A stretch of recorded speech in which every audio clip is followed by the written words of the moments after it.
Assalamualaikum warahmatullahi wabarakatuh. Halo teman seia sekita, kembali lagi di podcast PBSI Teman Seia Sekita.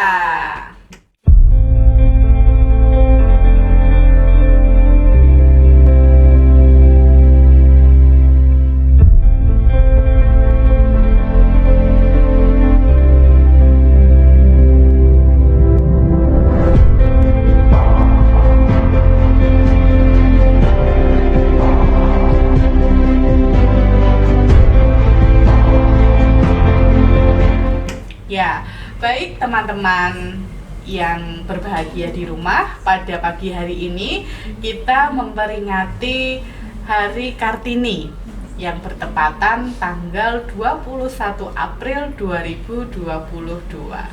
Dengan tema hari ini kita akan membawakan emansipasi perempuan di era milenial.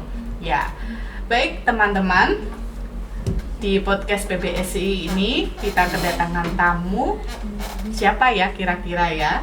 Ya, baik, kita kedatangan tamu Bu Nur Alvin Hidayati. Halo Ibu. Halo Bu Lutfa, Ya. gimana kabarnya Ibu? Baik. Kalau Bu Alvin bagaimana? Alhamdulillah baik. Baik ya. Alhamdulillah ya. Jadi teman-teman kita jadi teman-teman ada pepatah bahwa tak kenal maka tak sayang. Jadi pada kesempatan hari ini saya ingin meminta izin kepada Ibu Nur Alvin Hidayati untuk memperkenalkan kepada teman-teman di rumah. Oke. Jadi Bu Nur Alvin ini sebelum perkenalan, jadi Bu Alvin ini adalah dosen PBSI baru. Ya, maka dari itu monggo Bu Alvin bisa izin memperkenalkan diri. Terima kasih. Halo teman-teman, bagaimana kabarnya hari ini? Teman-teman podcast Teman Seia Sekita. Oke, terima kasih. Perkenalkan, nama Ibu Nur Alvin Hidayati. Ibu lahir 34 tahun yang lalu. Bu Lutfa, saya sudah tua ya. Masih muda. Kan masih kepala 3 kan Bu. Sudah 34 tahun yang lalu Ibu lahir. Saya masuk di sini untuk berarti 21 hari ini ya. Sebenarnya walaupun sebenarnya sudah masuk di sini lama. Tapi mungkin karena dosen tetapnya ditetapkan 1 April kemarin, seperti itu. Jadi 21 April ini, jadi 21 hari ini saya sudah sebagai dosen tetap di sini. Kemudian mungkin perlu latar belakang pendidikan mungkin Bu Lutfa yang saya sampaikan. Jadi teman-teman, sebelum saya masuk di S1 dulu, saya mungkin tidak seberuntung dengan teman-teman yang lain Bu Lutfa yang lulus, mungkin juga tidak seberuntung Bu Lutfa juga yang lulus SMA langsung bisa ambil S1 begitu ya. Jadi kalau saya dulu itu habis SMA mau ambil S1 karena mungkin ini salah satu hal yang membuat saya mengganjal begitu Bu Lutfa. Saya tidak mau, saya pengennya itu dulu nggak pengen jadi guru bahasa Indonesia, dosen bahasa Indonesia, itu sama sekali tidak terbayangkan di saya Bu Lutfa ya. Jadi waktu itu saya pengennya itu ingin menjadi guru luar biasa Bu. Guru luar biasa. Maksudnya guru luar biasa itu pengen jadi guru yang di sekolah luar biasa itu Bu ya, seperti itu ya, guru di sekolah luar biasa. Tapi waktu itu karena saya tidak mendapatkan restu dari orang tua, waktu itu karena saya termasuk anak atau anak rumahan gitulah, bisa dikatakan seperti itu. Pingitan ya? Bukan pingitan, beda kalau pingitan, anak rumahan lah ya maksudnya. Nanti mau kemana-mana bukan diantar, dipantau seperti itu. Jadi waktu itu Bapak hanya bilang begini, mau kalau ingat karena kebetulan Bapak saya backgroundnya juga di pendidikan, jadi beliau tahu betul bagaimana di lapangan seperti itu. Beliau hanya mengatakan seperti ini, sekolah SLB itu di satu kecamatan hanya ada satu, saingannya itu gimana, dilihat prospeknya ke depan itu seperti apa gitu.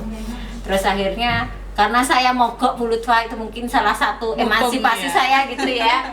saya mutung, udahlah saya tidak mau kuliah waktu itu akhirnya.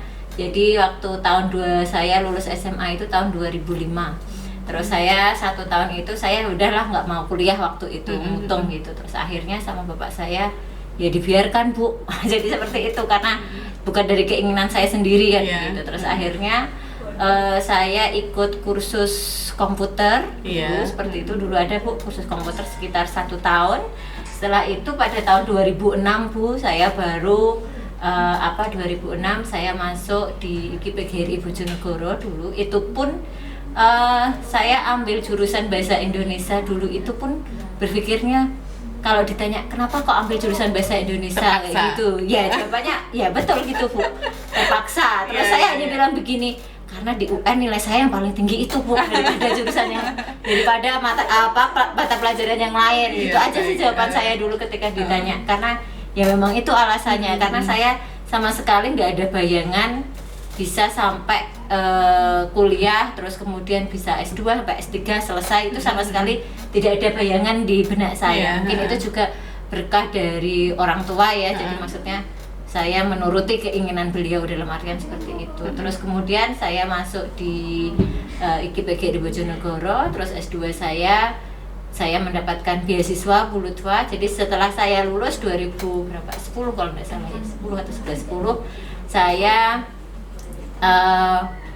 waktu itu saya bukan lulusan terbaik sih sebenarnya, saya bukan lulusan terbaik, tapi mendapatkan predikat cum laude waktu itu. Nah, kemudian ada lowongan di kampus saya dulu di Bojonegoro ya, sama-sama di Bojonegoro, ada di situ ada lowongan, terus dapat sekolah beasiswa juga begitu. Saya akhirnya coba-coba aja Bu dulu, karena di benak saya dulu itu hanya begini. Jadi saya kuliah terus nanti lulus jadi guru SMP, SMA lah paling minim begitu ya. Itu sudah selesai, jadi begitu saja pikiran saya seperti itu. Nggak ada bayangan saya mau jadi dosen, mau jadi sekolah sampai S3, sama sekali tidak ada bayangan waktu itu. Jadi makanya kalau saya bisa sampai kuliah sampai S3 sampai lulus itu seperti kayak mimpi, nggak ada bayangan sama sekali. Waktu masuk dulu itu nggak ada bayangan. Nerimoin tandem ya. Nah, bisa seperti itu ya. Nah itu sama sekali nggak ada bayangan di benak saya waktu itu, nggak ada sama sekali. Terus kemudian waktu itu ketika saya jadi S2, S3 saya itu alhamdulillah semuanya beasiswa Bulutwa. Jadi S2 saya itu beasiswa dari yayasan IKIP, terus kemudian S3 saya juga beasiswa BPPDN ya, BPPDN. Nah itu alhamdulillah begitu. Jadi di sela-sela itu ketika saya S1 itu kemudian bapak saya ngatur begini. Ternyata karena bapak saya kan juga nggak punya pemikiran waktu di semester berapa ya, 7 atau 6 atau 7 gitu Bulutwa waktu itu. Bapak bilang begini, bapak saya kebetulan mengajar di SMP Bulutwa, bilang begini, ternyata yang dibutuhkan di sekolah bapak itu guru bimbingan konseling, begitu Bu. Ya sudah, anu saja, sekarang sekalian transfer, sanggup enggak? Saya ditantang begitu Bu sama bapak saya. Oke, baiklah saya begitu karena berpikirnya pasti untuk kebaikan saya. Soalnya kalau di bahasa Indonesia sudah banyak ternyata, karena di bayangan bapak saya pun tidak ada bayangan untuk saya kuliah S2. Karena bapak saya hanya guru SMP Bulutwa, guru SMP negeri, guru agama SMP negeri. Kemudian dengan keadaan yang pas-pasan begitu ya, tahu sendiri dulu gajinya berapa begitu ya, belum ada sertifikasi dulu Bulutwa. Sudah ada tapi bapak saya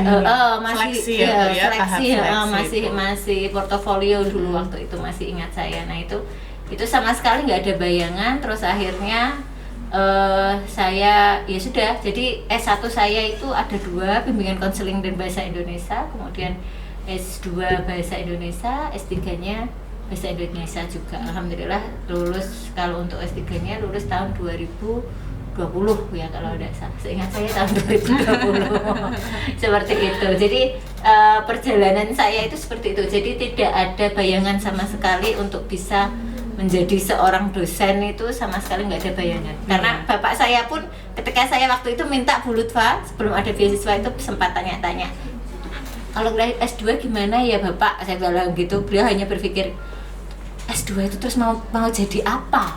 Oh gitu ya. Karena beliau tidak ada bayangan Pandangan ke sana. ke sana. Karena kan mindset beliau sekolah menengah kan pandangan beliau.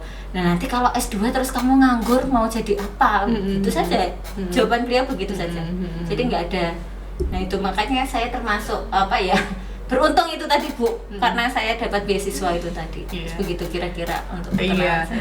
Tapi ngomong-ngomong, dengan latar belakangnya Bu Alvin yang tadi mutung itu tadi ya, itu memiliki kesamaan dengan saya Bu. Iya itu ya. Dulu itu ceritanya ini curhat ya Bu ya, boleh, sedikit boleh, ya. boleh, ya. Jadi dulu itu sebelum saya melanjutkan kuliah di Universitas Muhammadiyah Surakarta, dulu saya ingin menjadi seorang bidan atau perawat. Nah, itu kan salah satu emansipasi kita ya Bu.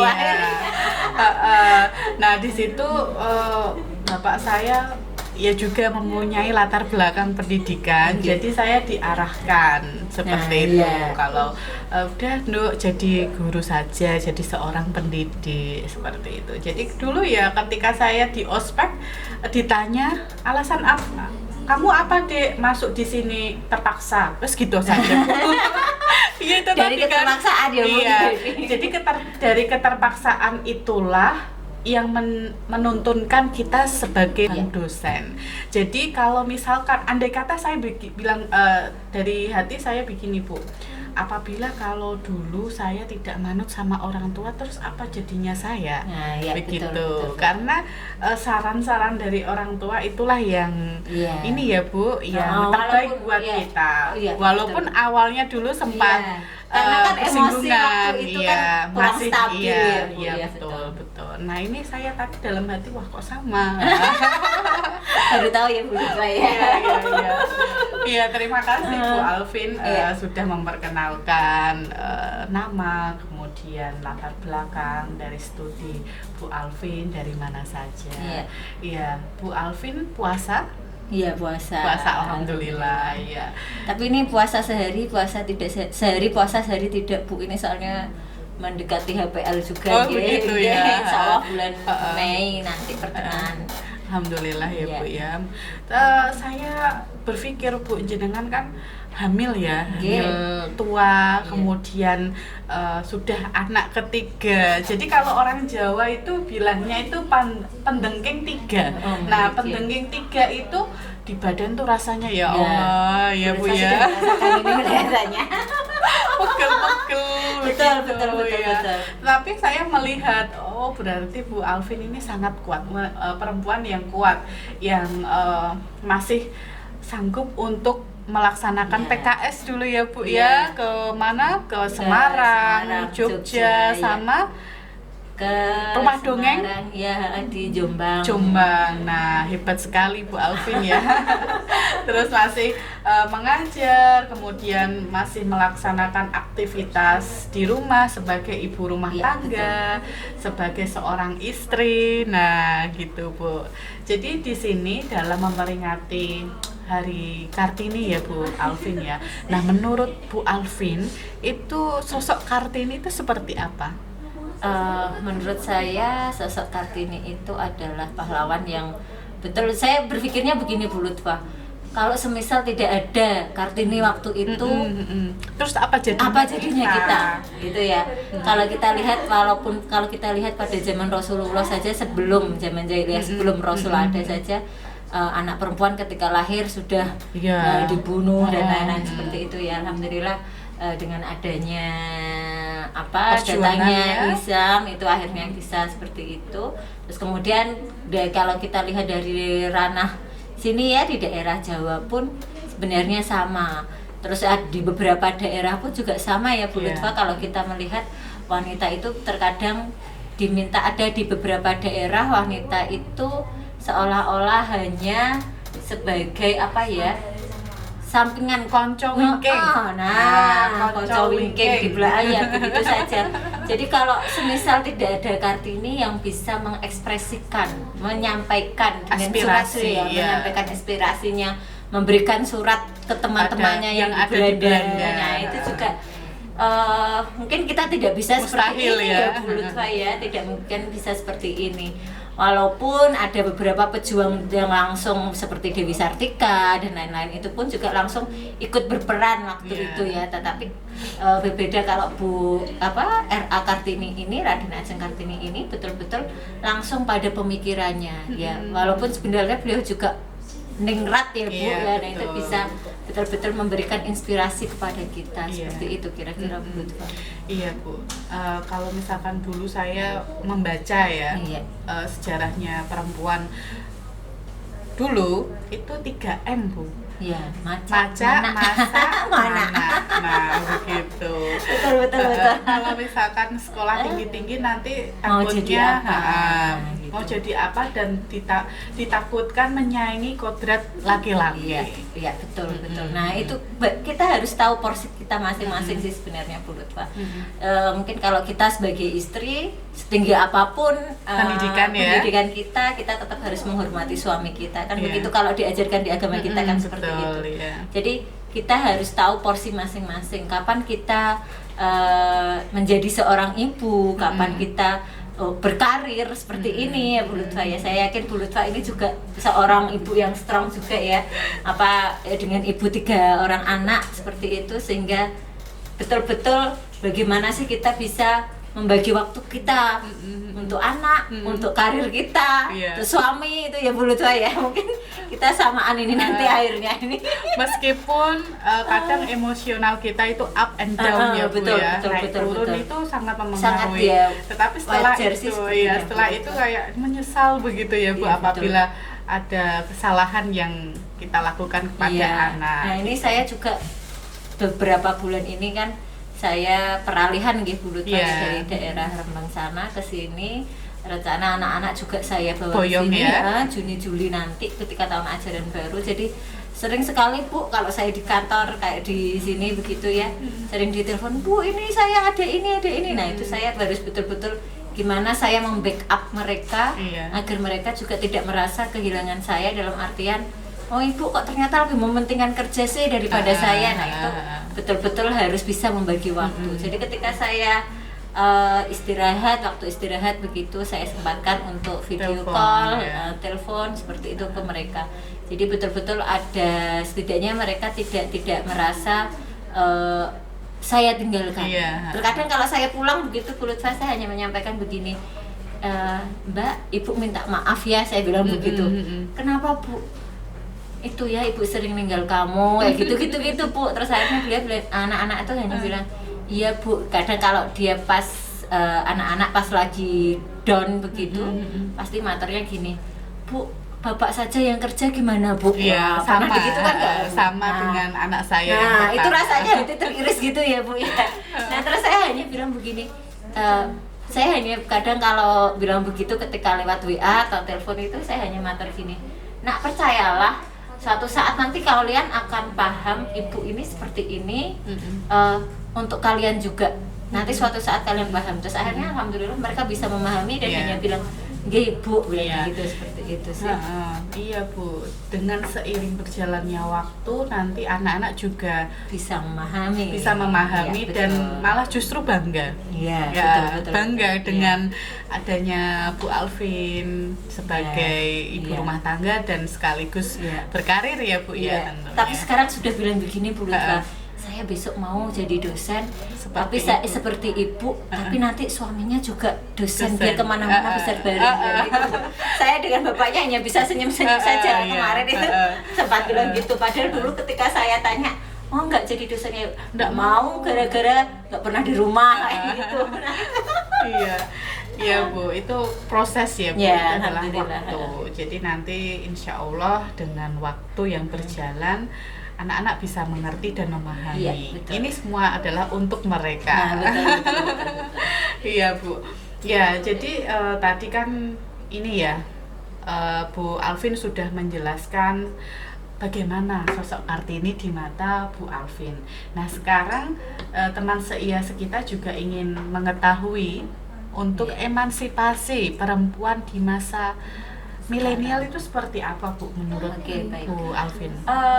Kalau emansipasi di masa sekarang ya, Jadi kalau kita lihat sekarang itu sudah tidak ada lagi cerah ini pekerjaan untuk laki-laki, ini pekerjaan untuk perempuan, itu sekarang sudah berbaur semuanya ya, menurut saya. Kalau menurut saya untuk masa sekarang saya kira apalagi sesuaikan porsinya dengan posisi sekarang teman-teman sekarang di mana. Kalau sekarang teman-teman porsinya itu sebagai seorang mahasiswa, berikanlah yang terbaik, begitu ya, yang terbaik untuk diri teman-teman seperti apa baiknya ketika menjadi seorang mahasiswa, berikan yang terbaik sesuai dengan porsi mereka masing-masing. Begitu pula, jadi tidak Bu, kalau begitu bisa nggak sih kalau hanya sebagai ibu rumah tangga itu bisa nggak sih masuk emansipasi? Padahal ibu rumah tangga itu sangat melelahkan ya Bu, ya mulia dan juga itu ya. Pekerjaan yang sangat mulia. Itu juga masuk di emansipasi di situ kalau menurut saya. Karena di milenial pun walaupun dari dulu seorang ibu itu tetap yang terbaik, apalagi kalau sekarang kalau kita melihat sosok seorang ibu atau Kartini sekarang ya, ketika diemansipasi itu banyak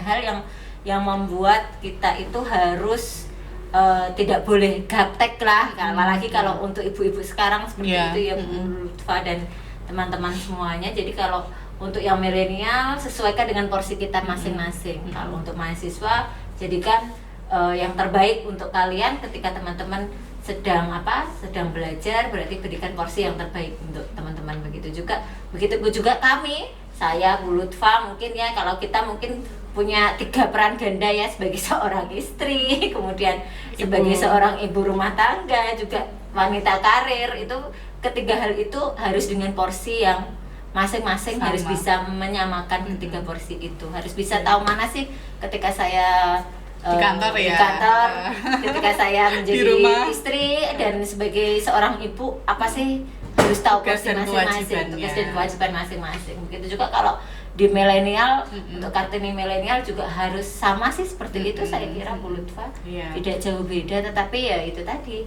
harus bisa memberikan dengan porsi yang terbaik gitu tadi. Iya. Dan di sini biasanya untuk generasi milenial itu kan sering ini ya Bu, disuguhkan aplikasi atau media sosial yang beragam. Ya, ini perlu diwaspadai atau tidak ketika adanya kecanggihan teknologi, sehingga kita itu kan sudah dirasa bebas ya Bu. Kita bisa menuliskan aspirasi kita di mana saja. Nah, ini pesan Bu Alvin untuk generasi milenial di masa sekarang itu harus memiliki aspek apa saja ketika kita itu menggunakan sosial media, santun bersosial media. Ya, itu betul sekali tadi yang disampaikan oleh Bu Lutfa. Ada di beberapa hal tadi yang mengenai Bu Lutfa ya, santun tadi dalam bermedia sosial. Betul. Begini, kalau kita melihat dari beberapa aplikasi yang ada di handphone kita itu sering bisa menggunakan semuanya ya, tanpa ada celah dan lain sebagainya, dimanapun kita bisa lihat. Pandai-pandailah memilih aplikasi yang digunakan. Kalau saya sebagai seorang ibu Bu Lutfa, kebetulan kalau anak saya sudah saya pegang HP sendiri ketika saya kesini, begitu ini salah satu mungkin semoga saja bisa digunakan sesuai dengan porsinya begitu. Nah itu saya pakai aplikasi yang saya bisa mengontrol mereka, apa yang mereka gunakan itu seperti apa. Mungkin untuk anak saya ya, untuk anak saya. Tapi kalau teman-teman di sini, saya harusnya apalagi ini teman-teman sekita ini harus bisa memilah dan memilih mana sih yang bisa digunakan, yang bagus untuk kita, mana yang bermanfaat untuk kita, mana yang tidak, seperti itu. Begitu pula dengan kita ya Bu Lutfa ya, kata kita kadang ada beberapa aplikasi yang menurut saya ini kurang. Kadang ada beberapa itu kadang saya langsung hapus dari teman-teman. Kalau Kalau saya mengontrol sendiri itu, kalau ada aplikasi, ketika mereka akan mendownload apapun di aplikasi mereka, itu harus dengan persetujuan email dari saya. Jadi nanti masuk di saya. Oh gitu ya. Saya saring seperti itu. Kadang mereka langsung telepon, "Ibu, ini saya mau download ini buat ini." Kok dia sudah tahu harus ada persetujuan dari saya. Ini buat ini, Bu. Ini saya mau buat permainan ini, ada yang gitu, Bu. Saya dimater gini. Sebentar, Ibu lihat dulu. Jadi aplikasi itu saya lihat kebermanfaatannya itu untuk apa sih. Kalau menurut saya mereka kok belum pantas untuk menggunakan, ya sudah, jadi tidak saya setujui. Kalau tidak disetujui, ya sudah, akhirnya di HP-nya ya tidak bisa mendownload seperti itu. Kalau untuk anak saya sendiri sih itu yang saya gunakan. Dan kalau untuk teman-teman mahasiswa pasti itu tadi, harusnya sudah bisa memilah dan memilih. Apalagi kan sudah dewasa ya. Iya, mana sih yang harus digunakan. Tapi terkadang mereka juga butuh hiburan menurut saya. Mungkin ada beberapa permainan yang yang bisa membuat mereka untuk bisa kembali bersemangat untuk belajar seperti itu. Iya, terima kasih Bu Alvin. Ini penjelasannya sudah sangat lengkap. Nah, ini satu lagi pertanyaan untuk Bu Alvin sebelum kita menuju ke acara pungkas. Nah, ini saya mau bertanya pesan Bu Alvin untuk generasi perempuan di era milenial yang harus dijaga itu apa saja, Bu? Oke. Pesan saya itu apa ya? Kalau untuk para mahasiswa ataupun para putra-putri ya, putri, khususnya putri, yang penting jaga kesantunan. Itu yang pertama, Bu Lutfa. Kenapa? Karena etika, kalau kita berilmu tetapi kalau kita tidak beretika itu sama saja tidak ada nilainya. Karena kalau kan ada pepatah yang mengatakan bahwasanya ketika kita walau sepintar apapun kita, tetapi ketika kita tidak beretika tidak ada manfaatnya sama sekali. Jadi yang pertama itu yang dinilai adalah etika terlebih dahulu. Jadi harus bersikap santun, kemudian ketika bisa menempatkan diri. Kapan ketika bertemu dengan orang yang lebih tua dengan kita bisa menempatkan diri, harusnya ngomongnya itu seperti apa sih, kayak seperti itu. Mungkin dengan teman sebaya bisa gojekan seperti itu. Mungkin kalau dengan dosen, dengan orang tua seperti itu juga nanti bisa langsung. Ketika harus tahu porsinya mana. Kalau di orang Jawa itu bilangnya apa, Bu Lutfa? Unggah-ungguh ya. Nah itu harus digunakan seperti itu. Kira-kira seperti itulah menurut saya. Iya, Bu, karena etika itu seiring dengan perkembangan teknologi yang modern sekarang ini itu saya rasa kok ini berkurang karena betul. Banyak budaya asing yang secara mudah itu masuk. Iya, betul. Iya, jadi misalkan si A mengidolakan seperti ini. Nah, idolanya itu menjadi kiblat mereka dan hal positif maupun negatif dia tidak memperhatikan di situ. Nah, kalau lihat story-nya teman-teman mahasiswa itu kadang apa ya, Bu? Apa ada yang Korea itu ya pasti yang dilihat ya itu. Lalu keponakan saya juga kayak gitu, Bu, sukanya itu lihat-lihat Korea kayak gitu ya. Terkadang lupa dengan budaya kita seperti itu. Padahal kebudayaan kita itulah yang menjadi jati diri kita. Kita harus lebih bangga. Nah, padahal kalau di luar sana lebih suka melihat budaya kita ya. Iya, betul. Itulah ya yang wali-walian. Iya, terima kasih Bu Alvin. Ini sudah mampir di podcast PBSI.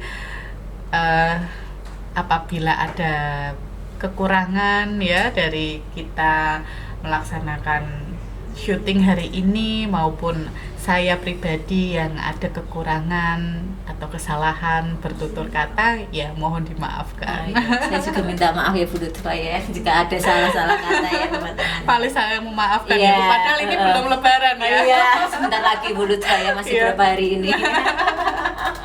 Iya. Ini pasti anak-anak Mah ini kurang berapa hari puasanya, begitu ya Bu betul. ya. Ya, ini kalau biasanya ini saya tinggalkan, saya kalau di sini itu biasanya hari Senin sampai hari Jumat begitu Bu Lutfa. Kalau enggak Jumat sore pulang, ya Sabtu pagi pulang. Biasanya Iya. sudah tanya, Ibu kapan pulang? Ibu kapan pulang? Gitu. Iya, ya namanya anak-anak. Iya, ya, Bu, betul, ya. iya, betul. Iya. Terima kasih Bu Alvin, sekali Ya, lagi sama-sama, saya Bu mengucapkan Lutfa. ini ya teman-teman, jangan lupa untuk subscribe ya di channel YouTube PPSI UMK TV. Tanpa kalian kita tidak ada apa-apa. Ya, kita sudah sampai di penghujung acara. Kurang lebihnya mohon dimaafkan. Wabillahi taufiq wal hidayah. Wassalamualaikum warahmatullahi wabarakatuh. Podcast PBSI, teman seia sekitar. Dadah.